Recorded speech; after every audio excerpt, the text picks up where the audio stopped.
Halo, selamat datang di podcast pada waktu itu di Throwback Time. Setelah eranya acara MTV ampuh yang di Indonesia yang cukup terkenal banget di waktu itu, di era 90-an sampai 2000-an. Terus muncul era acara musik yang menurut gua ini bikin gebrakan baru di stasiun TV Indonesia. Bahkan acara kayak gini nih gak hanya ada di satu stasiun TV, melainkan banyak dan juga meramaikan acara TV di Indonesia. Mari kita throwback acara musik di TV di era 2000-an. Wah, kalau kalian udah denger episode ini kayaknya udah tahu nih. Oh, ini acara yang ini ya, yang si ini, yang si oke. Sabar. Bakalan kita throwback dan kita seru-seruan nostalgia di Throwback Time. Sabar. Emang banyak ya variasinya tuh. Kalau misalnya kita pernah ngelihat acara musik di TV yang kayaknya ini kita tunggu-tunggu banget dan semuanya itu punya ciri khasnya masing-masing. Oke, coba kita breakdown dulu acaranya seperti apa. Oke, yang pertama nih, pastinya kalian tahu banget Dahsyat di RCTI yang tayang di jam 9 pagi sampai jam 11 siang yang kalau gue lihat tuh waktunya tuh hampir tiap hari gitu. Ya enggak sih? Terus yang kedua Inbox di SCTV yang tayangnya juga pagi di jam 7 pagi sampai jam 9 atau jam 10 pagi lah, tergantung dari durasinya. Ini juga hampir setiap hari yang gue lihat ya. Terus ada lagi nih, ini yang underrated tapi menurut gue masuk juga di list. The Rings di Trans TV yang acaranya tayang di jam 7 pagi sampai jam 9 pagi juga. Ini kayaknya di weekday doang yang gue pernah lihat ya. Bingung gak lo? Semuanya pagi coy. Pagi sampai siang acaranya.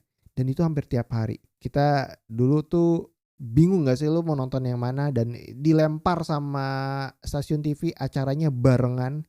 Yang timingnya sama. Acara musik TV juga. Ini menurut gue bingung banget. Case-nya ini sama banget kayak kita pilih-pilih acara kartun di minggu pagi gak sih? Tapi sebetulnya dari yang tadi gue udah sebutin, ini ada pembedanya coy. Ada branding acaranya. Artis atau penyanyinya sampai hostnya. Oke, kita mulai breakdown dulu deh dari yang pertama itu Dahsyat. Siapa sih yang nggak tahu ya? Hostnya tuh yang kita tunggu-tunggu juga yang terkenal banget di era itu. Ada almarhum Olga Syahputra dan juga Raffi Ahmad. Yang menurut gue tektokannya tuh gila banget gitu di era itu. Gila loh, host musik sebetulnya entertain juga dan juga pelawak. Jadi udah branding banget ya. Kalau ada Dahsyat pastinya nggak almarhum Olga atau enggak si Raffi Ahmad. Banyolan khasnya tuh almarhum Olga tuh jadi suasana hidup ya. Gila, gue kangen banget sama eranya. Aduh, kangen banget sumpah. Karena di era itu lagi terkenalnya banget. Terus apalagi yang bikin ciri khasnya Dahsyat? Dahsyat tuh pernah banget ada kayak semacam blusukan bahasanya. Atau visit lah ke tempat-tempat yang menurut mereka tuh unik dan juga ada jadi value gitu menurut mereka. BTW dia juga pernah banget gini bahas perihal sekolah atau datengin atau visit ke sekolah. Wah, ngomongin sekolah, pernah banget nih sekolah gue didatengin sama Dahsyat. Gila, seru banget waktu itu. Dan kedatangan Ran lagi, gila. Masih inget gue jadi. Dahsyat juga punya penghargaan dengan nama Dahsyatnya Award. Ini awarding yang menurut gue cukup oke karena mengapresiasi musisi yang telah berkarya di Indonesia. Wah, keren nih. Lanjut nih kita ke Inbox. Inbox menurut gue juga heboh, gak kalah hebohnya sama Dahsyat. Hostnya juga bertabur bintang ya. Ada Gading Martin, terus Andika Pratama, Dimas Beck, sama Asti Ananta. Sisanya kayak misalnya kalian pernah ngelihat ada Ruben juga kadang-kadang, terus juga ada Uus. Nah itu biasanya tuh yang kayak semacam pemanis atau bilangnya mah kontrak ya. Yang unik di Inbox, selain dari host-host yang tadi bertabur bintang dan lucu-lucu dan juga heboh, ada satu segmen yang menurut gua gokil dan keren banget di waktu itu. Yaitu adalah video call. Lu bayangin aja nih, di era 2000-an emang video call tuh udah ada gitu. Tapi itu sulit banget dan masih terbatas. Terbatasnya tuh dari gadget dan juga koneksi, gitu-gitulah ya. Nah di Inbox ada nih segmen yang menurut gua kayak gini. Nah kita tuh bisa kirim-kirim salam, bisa request lagu, bahkan say hi ke artis atau penyanyinya secara interaktif tatap layar ya kalau dibilang ya. ada semacam fun fact ya, bahwa ini sebetulnya bukan video call secara perantara pakai handphone atau pakai gadget, bukan. Tapi sebetulnya ini udah disetting sama si tim Inbox ya. Jadi gue pernah banget ya ngobrol sama temen gue yang nonton Inbox secara live. Terus gue nanya sama temen gue, ini beneran gak sih dia tuh video call?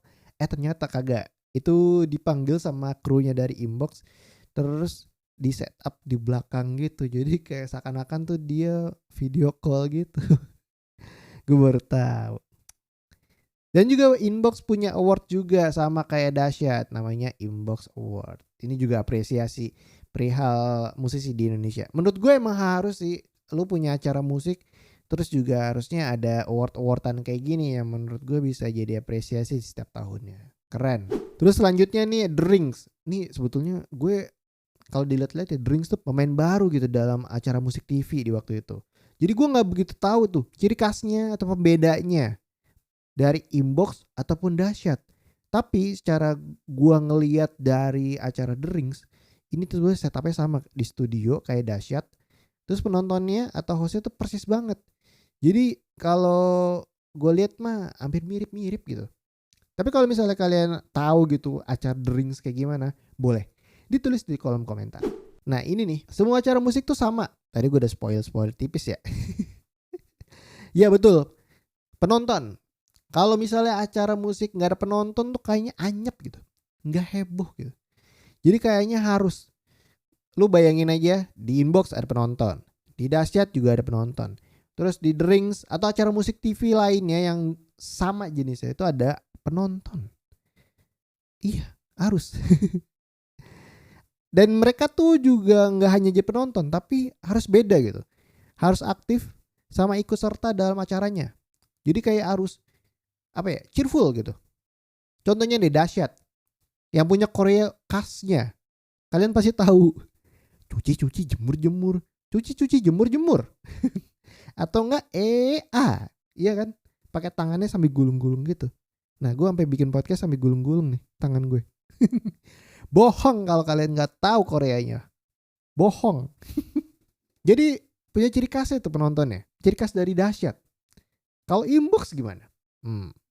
Coba lu flashback lagi ke belakang atau ya lu nonton di YouTube deh video perihal Inbox gitu.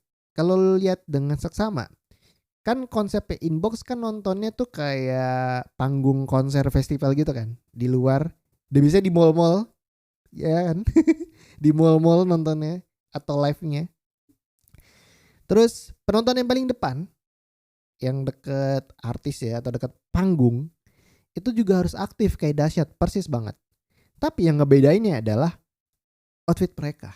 Mereka tuh kayaknya udah di arrange sama timnya Inbox untuk memakai outfit yang sebetulnya wajib ya. Dari sponsor yang ada di Inbox. Lu bayangin aja tuh mereka pakai outfit sponsor. Sponsor acara Inbox. Jadi ini sebetulnya kan ya secara nggak langsung mereka tuh tersorot sama kamera kan. Yoi. Jadi selain di panggung, selain ambience dari stage-nya, ya mereka yang nonton. Nah kan sering banget dan itu muncul terus lah.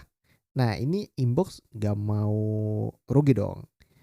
Mau ngambil momen kayak begini dengan cara pasang iklan atau sponsor. Cara gampangnya ya udahlah, kita bikin kaos aja terus barisan ini di depan pakai kaos dari sponsor. Ini trik marketing yang menurut gue unik sih di acara musik. Waduh, masih inget banget lagi gue sponsornya tuh kayak sponsor ini atau sponsor minuman atau makanan ringan atau bahkan operator telepon. Masih inget banget. Aduh, mana sablonannya gerah banget tuh ngeliatnya. Kadang ngepas banget gitu, ketat. Nah terus kalau misalnya dibilang alay, iya lagi. Maksudnya alay ini era-eranya kita sih sebetulnya. Ini gak bisa dinaing banget gitu. Emang gue pernah gitu masuk ke fase ini gitu. Yang dimana era milenial ini merasakan masa alay gitu di waktu itu. Jadi inget banget gue materi stand up Raditya Dika. Jadi kita tuh mengalami fase alay. Jadi dari masa kecil, terus masa remaja, alay, baru dewasa tuh. Aduh. Tapi emang di mana fase-fase itu ya ya gitu stylenya. Di era yang dimana masih pakai zamannya Nokia sama BB yang foto selfie-nya pakai kamera belakang. Tapi sekarang juga masih pakai kamera belakang tapi iPhone. Bedanya itu doang. Terus gayanya dengan pakai dark face gitu. Alay-alay gitu. Nanti deh kita bakal bahas perihal nostalgia alay deh di waktu itu di episode selanjutnya ya. Di episode Throwback Time. Ini lucu banget. Tapi kita lanjut lagi ngomongin tentang musik. Sama satu lagi, sebetulnya kalau kita dengerin dengan seksama gitu musik-musik yang ada di acara TV atau acara musik di Indonesia, itu genrenya, lu mau tahu nggak yang mendominasi di acara musik TV itu adalah, ada yang tahu? Ada yang tahu? Ya betul, Melayu. Jadi banyak ya musik-musik underrated atau musisi yang baru-baru gitu dengan lagu-lagu Melayu. Jadi kayak wah banyak ya dan itu booming gitu. Di era itu emang lagi hype-nya gitu, lagi viral-viralnya gitu. Jadi kalau bilang Melayu banyak banget nih lagunya. Ya sebetulnya kita love hate and relationship juga sih sama genre ini. Jujur gak sih lu kayak benci tapi sesekali tuh nyanyi. Bahkan spontan. Uhui. Lu gak sengaja nyanyi kan. Nah gimana tuh. Sampai-sampai Efek Rumah Kaca tuh bikin lagu Cinta Melulu yang isinya lagu-lagu Melayu ya kan. Nyambung tuh. Emang bener lagunya tuh menye-menye cinta-cintaan dengan nuansa Melayu. Makanya tuh di eranya tuh ada pasarnya dan banyak banget. Dan gua ya udah terpapar juga dengan musik-musik yang kayak gitu. Terus Is Gone. Acara musik TV yang tadinya terkenal banget di era 2000-an. Ini gue spesifik ya. Di 2006 sampai 2012 atau 2011 lah ya. Ini tuh masih peak atau masih puncak-puncaknya gitu. Namun setelah di era 2013 sampai 2014-15 itu udah berubah banget 180 derajat. Acara musik yang kita kenal kayak seru-seruan gitu kan sama musisinya. Hostnya tuh yang bener-bener interaktif sama penontonnya atau sama kitanya nih yang nonton. Itu berubah menjadi reality show.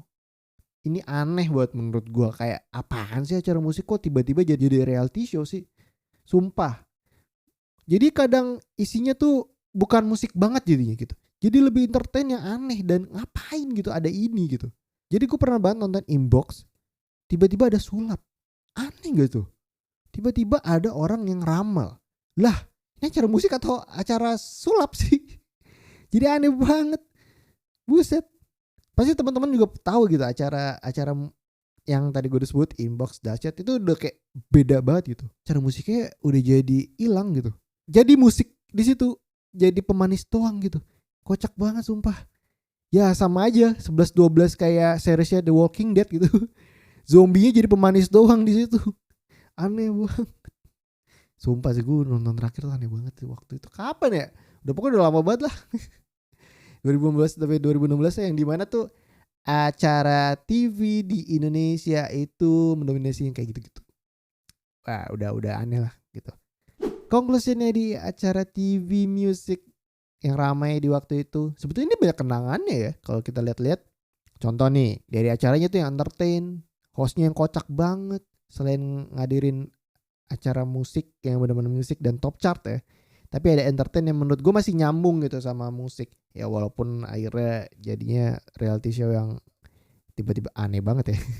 Bahkan acara musik kayak gini nih menjadi jalan sebetulnya jadi musisi ya untuk memulai karir ya. Kita mungkin nggak tahu Armada gitu. Mungkin kita nggak tahu Kangen Band atau Hijau Daun. Kalau misalnya bukan dari mereka.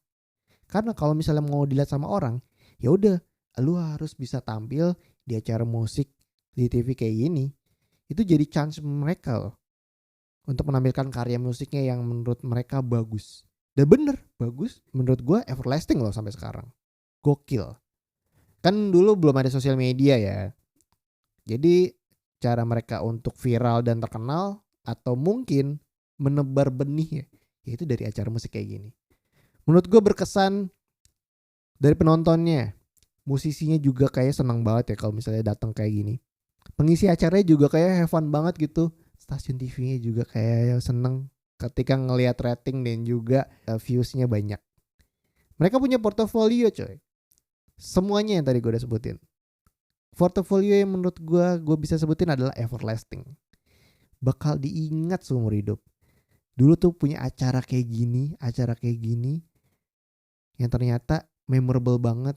Bahkan sampai sekarang pun masih bisa dibahas. Kalau dulu tuh, musik ini dari acara Inbox ya? Oh dulu si musisi ini dari Dahsyat. Oke, thank you banget buat teman-teman yang sudah mendengarkan episode kali ini di Throwback Time. Dan jangan lupa untuk follow podcast pada waktu itu di Instagram di podcast.padawaktuitu. Dan jangan lupa untuk follow podcast pada waktu itu di platform podcast favorit kalian. Kita ketemu lagi di episode selanjutnya di Throwback Time. Saya Rian Andri sign out. Bye-bye.